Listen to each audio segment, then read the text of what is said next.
Greetings from Jakarta, Indonesia. Hello everyone, my name is Hakim Hanafiah. I'm one of the founding partners of Hanafiah and Partners, one of the biggest law firms in Indonesia. Our firm has been operating since 1990, combined with Dentons in 2018, and introducing a new brand as Dentons HPRP. It is a great honor for me to have the opportunity to introduce our firm and our country, Indonesia, particularly on how to invest in our country to everyone here. As you may know, Indonesia is a big and diverse country. A total population of about 270 million makes it the world's fourth most populous country. Economically, Indonesia is also important. With US 1.1 trillion GDP, Indonesia is one of the largest economies in Asia. Due to the COVID-19 pandemic, we experienced minus 2% GDP growth in 2020. But we're turning more positive on the 2021 outlook for Indonesian equities, as we expect GDP growth rebounding to plus 4%, with rupiah strengthening to rupiah 13,500 per US dollar one. The return of foreign fund flow, along with vaccine development, should be the key market drivers. Now let's talk about investment. According to the Investment Coordinating Board, Badan Koordinasi Penanaman Modal or BKPM, over the past 5 years, 2014 to 2019, Chinese was the third largest source of investment in Indonesia, after Singapore and Japan, with a total investment realization of US dollar 13.1 billion. In January to December 2019 alone, it reached US dollar 4.744 billion with more than 2,100 projects. In the same period, total foreign direct investment in Indonesia reached more than US dollar 28.2 billion with more than 30,000 projects across the country. Why is Indonesia so attractive for investment? Rich of natural resources, a young and technically trained workforce, and a large and growing domestic market, combined with an improving investment climate, are just a few of Indonesia's noticeable strengths that attract foreign investors to come to our country. Currently, the promising sectors to invest in Indonesia are infrastructure, natural resources, including minerals, plantation, oil and gas, renewable energy like geothermal energy, solar power, and technology sector, including hardware, fintech, e-commerce, data services. How easy is it to invest in Indonesia? In 2019, Indonesia was 73rd out of 190 countries in the ease of doing business ranking released by the World Bank. We consider it a great improvement as the country was 120th in 2014. Recently, the government of Indonesia achieved another milestone in its attempt to improve the investment climate. The Job Creation Act Law number 11 of 2020, also known as the Indonesian Omnibus Law, was finally signed by President Joko Widodo on 2 November 2020. The Job Creation Act serves as a comprehensive law that governs and amends various provisions in many sectors, which is expected to simplify bureaucracy. Its primary purpose is to boost national economic growth by increasing foreign direct investment.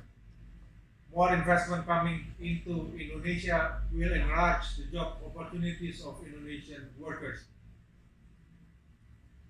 Even though it will create new employment opportunities, the Job Creation Act is still protecting and facilitating micro, small, and medium enterprises and enhancing protection for workers and labor. This is important. The investment should be able to work together with local businesses. Foreigners will find more facilities to invest in Indonesia, but they have to maximize the use of local labor. There must be a principle of togetherness and mutual benefit between both parties. The Job Creation Act offers less restrictive provisions on investment to encourage more investment into Indonesia. As for the details, one of our partners, Nashatra Prita, will continue this presentation by sharing several important points in the Job Creation Act which relate to investment. Thank you, Baal. Hello, everyone. My name is Nashatra Prita. I'm a partner in Dentons HPRP. Now, I will share with you some questions we received from our clients regarding the investments after the enactment of Undang-Undang Cipta Kerja or Job Creation Act.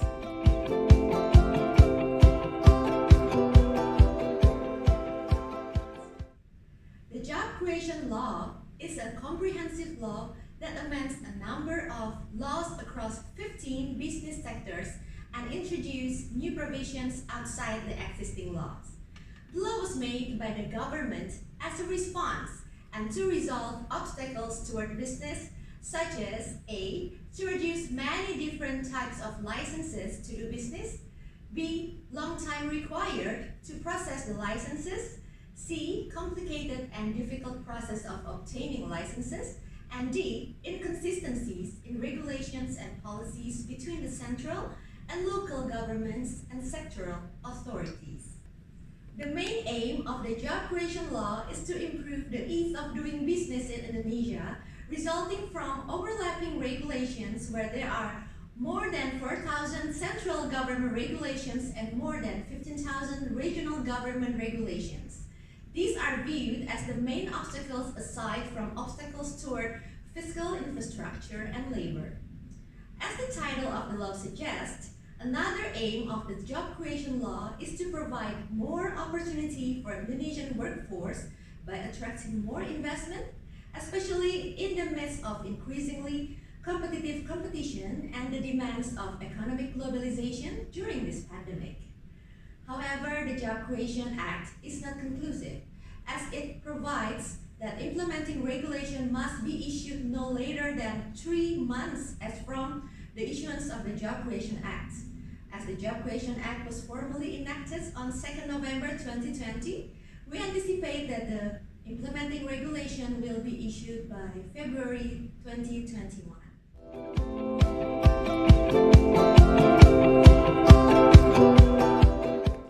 In the Job Creation Act, the government reduced the number of sectors that are closed for investment to only 6 business sectors from 20 business sectors which were stated in the Presidential Regulation number 44 of 2016 concerning list of business fields closed and business fields open with requirements in the field of investment, or known as negative investment list. Meanwhile, the other business sectors that are not closed for investment under the Job Creation Act have now become business sectors that are open for investment and business sectors that will be exclusively managed by the central government.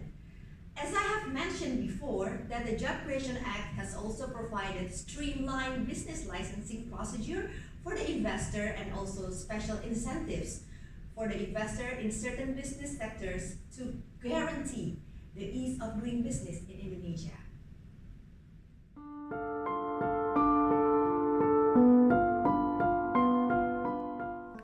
First, we need to determine whether the proposed business activities falls under the category of open for investment, closed for investment, or exclusively managed by the government.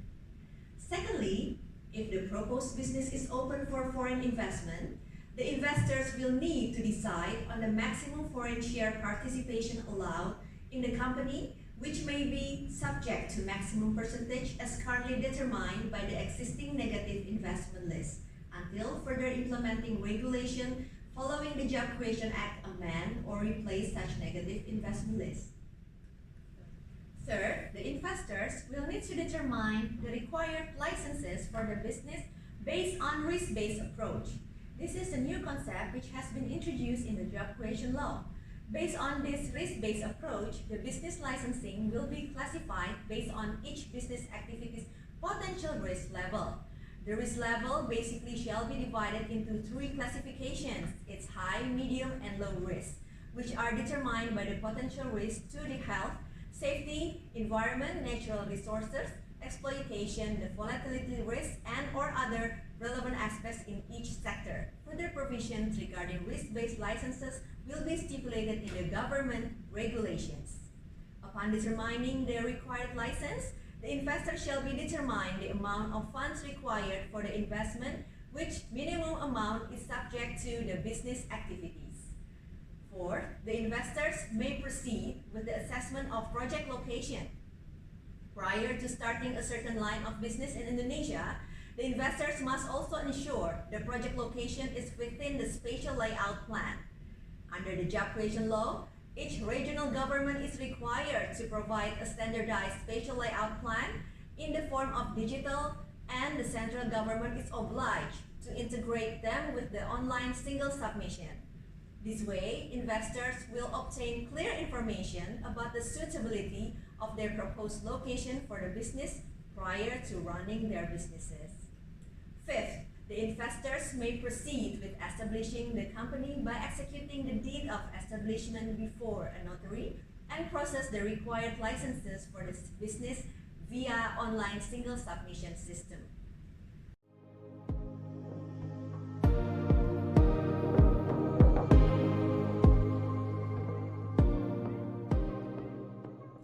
Several business sectors that were previously closed for investments are now open for investment, among others: A. Lifting of valuable artifacts from shipwrecks. B. Manufacturing of certain active pesticides. C. Alcoholic hard liquor manufacturing. D. Wine. E. Manufacturing of malt beverages. F. Organization and operation of terminals for passenger land transport. G. Organization and operation of motor vehicles weigh station. H. Administration of testing of types of motor vehicles. And I. Management and operation of the radio frequency spectrum and satellite orbit monitoring stations. However, it is noteworthy that both sectors that are open to investments may still be subject to certain conditions as further determined in implementing regulations.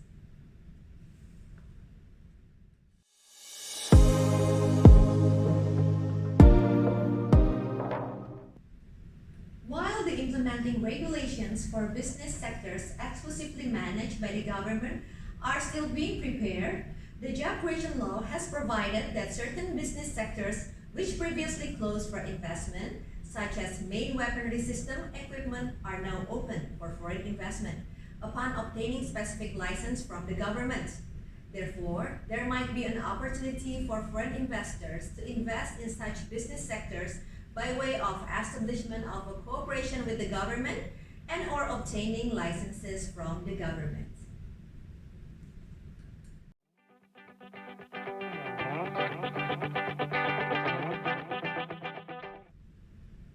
Mirroring with the previous investment law, the government will also provide tax incentives for investors who expand their business or make new investment.